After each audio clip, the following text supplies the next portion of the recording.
creepypastas I've seen in recent memory. Every copy of Mario 64 is personalized. Now, the premise is simple enough. The belief that there is some sort of personalized AI that alters each individual's playthrough based on their decisions. Were you a mischievous miscreant that thought no one would know that you dropped the baby penguin off into the frosty abyss? I've never done that. Even the order that you obtained the castle stars in had a bearing on the game's overall outcome. It also explains the supposed disconnected feeling one would have from playing someone else's copy of Super Mario 64. It just wouldn't feel the same. Of course, this creepypasta is anything but real. Super Mario 64's code has been unraveled to the point of transparency, so any question as to this mysterious artificial intelligence has been dispelled.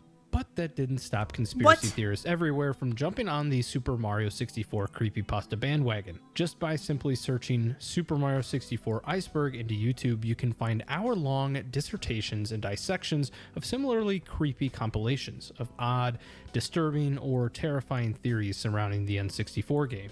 Why is there a negative emotional aura surrounding Wet Dry World? Have you ever seen the Wario apparition in your copy of the game? As with most of these Iceberg conspiracies, our mind loves to wander and meander away from the straightforward and ponder on things with subjective what-if statements. The best part is that none of the theories can be proven, but our minds continue to produce them. But why Super Mario 64? The game isn't necessarily how is the game creepy? Nor was it intended to be a horror game. So how is it we can find ways to link these disturbing creepypastas to such an innocent game? Well, perhaps it's because Super Mario 64 isn't actually as innocent as we remember. In today's video, we're exploring what about the Mario 3D Classic makes it so unnerving to some people.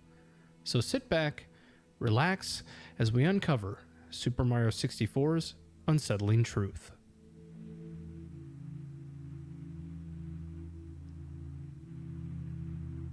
Too scary.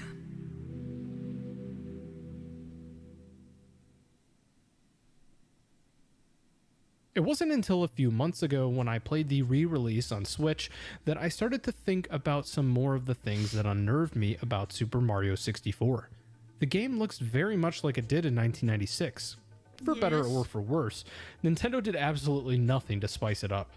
I've become older and wiser over the years, and honestly a lot more aware of what totally freaks me out. And well, let's start at the top. As soon as you start Super Mario 64, you're greeted with a 3D Mario face that you can play around with. The reason for this minigame of sorts should be obvious. The Nintendo 64 was the company's first dive into three-dimensional graphics, and this existed as a way to showcase the impressive nature of the console. I can't think of any other game in Nintendo's long history that had this type of activity at the beginning of a game, and it really puts into perspective the importance of the upgrade to 3D. But it also helps us understand another important aspect of Super Mario 64, the multiple limitations the team had when crafting the world our favorite plumber traversed through. Have you ever wondered why Toad turns from transparent to solid when you approach him? How about the expressionless face of Mario? But I've only played this game from like a speedrunning perspective. When I watch people play it normally, I'm like, holy fuck, man. Or perhaps the slowdown experienced when there are multiple coins. I'm not even like a good speedrunner, but it's still like, Super Mario 64 cut a lot of corners when it came to 3D because, well, there simply didn't exist a perfect balance between cost and conceptualizing a proper 3D environment. Sure, if people wanted to pay $150 for a game, some of these limitations could have been eliminated, but because of this, there were sacrifices that had to be made during the creation of the game that in retrospect just made the game weird. But was that really the reason Super Mario 64 is so unsettling? Ew. Sacrifices in other 3D platformers like Banjo-Kazooie and Crash Bandicoot undoubtedly had to be made as well, but those games just don't have the same vibe. They don't creep me out when I play them today. There's something more about Super Mario 64 that just freaks people out. Have you ever been into a normal hustling and bustling type place at night? How about your school, your workplace, maybe even in a long hallway of your house, getting a drink of water at 3 a.m. with all the lights off? Did it just feel creepy to you? Well, you may have experienced what is known in the psychology world as a liminal space. Liminal space aesthetics relate to the unique and combined feeling of eeriness, nostalgia and apprehension one gets when presented with such places outside their designed context.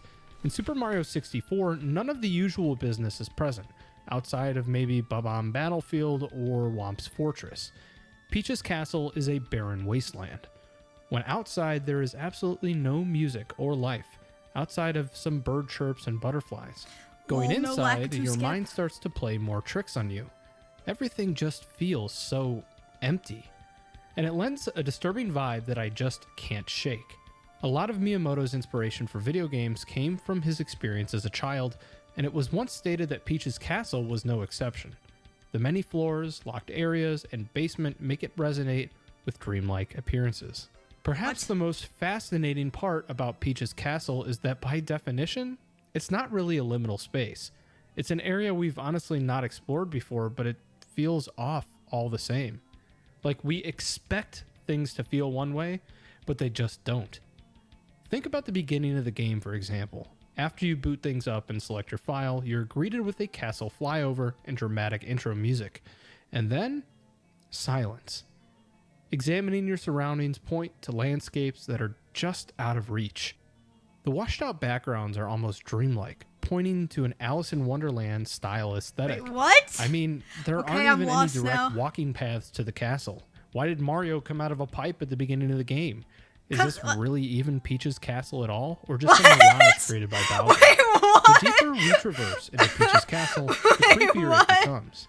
The haunting laugh of Bowser around every turn, the haunting multiple laugh, secret entrances and trapdoors. It all feels very Funhouse-like. And the paintings you jump into to enter each level, it's all very strange as well. Each area of exploration... I thought that this video was gonna be like weird stuff hidden in the game or something like that, but he's like, actually, this game is just a horror game the whole time. That same feeling of isolation. Murky watercolors in the distance where you can almost make out what lies beneath, but you can never really truly get there. It's almost as if Bowser designed each stage literally out of the painting and nothing more. Yeah, what's the Iceberg video then? Is this the right video? How do you start a video about Super Mario 64? Surface. By saying okay, that it's one of the most influential games of all time. Like let's skip to the depths. What's the... Wait. Wario Apparition.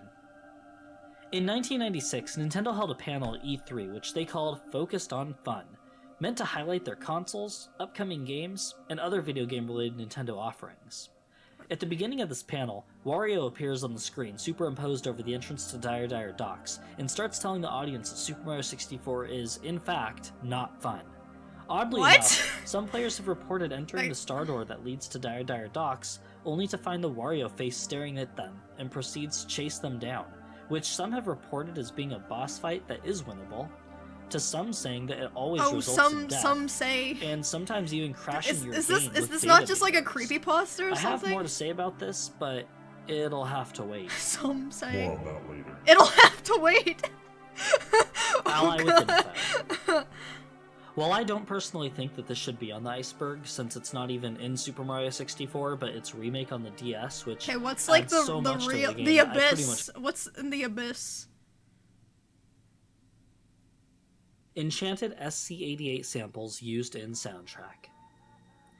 Similar to the Wet Dry World negative emotional aura, my research has really only brought about a few personal accounts of those who say the game overall gives them a negative vibe, and what? Yeah, I can feel that. They just don't like the game. I really wish I could articulate what I mean by that, and I do wonder how much of these rumors and this Iceberg has impacted how I view the game on its own without being forced to think of auras or have those ideas in the back of my head, but regardless, this point of the Iceberg is a bit more of that sort of thing.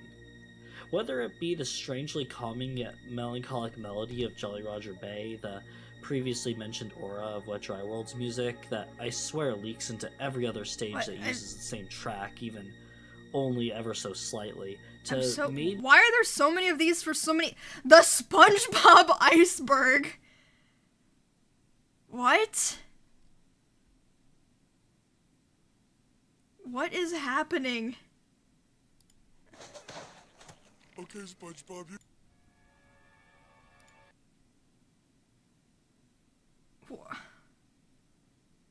What? Skin theory. SpongeBob is a mass murderer. What is...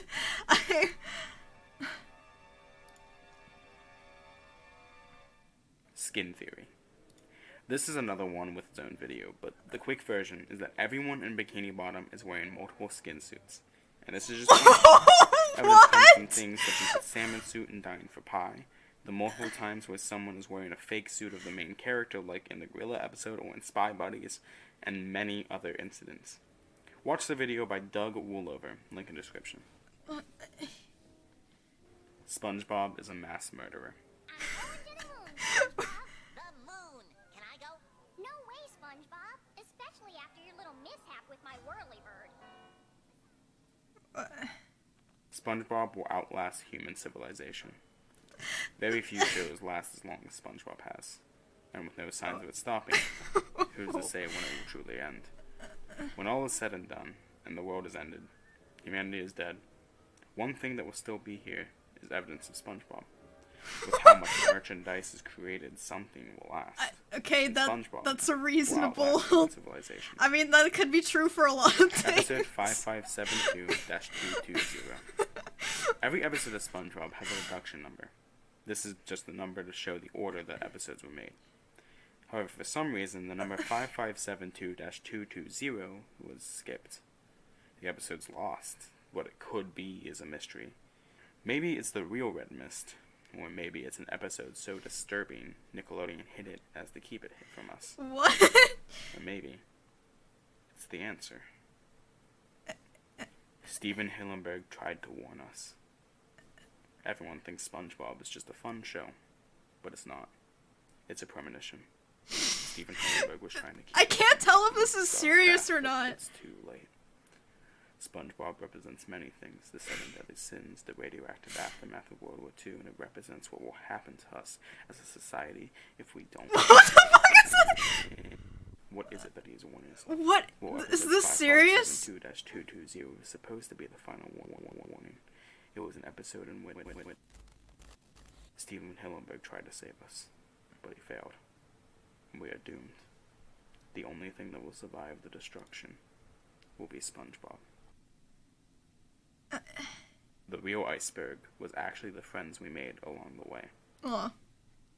Of course, please. Is your nose about to start bleeding? Oh god.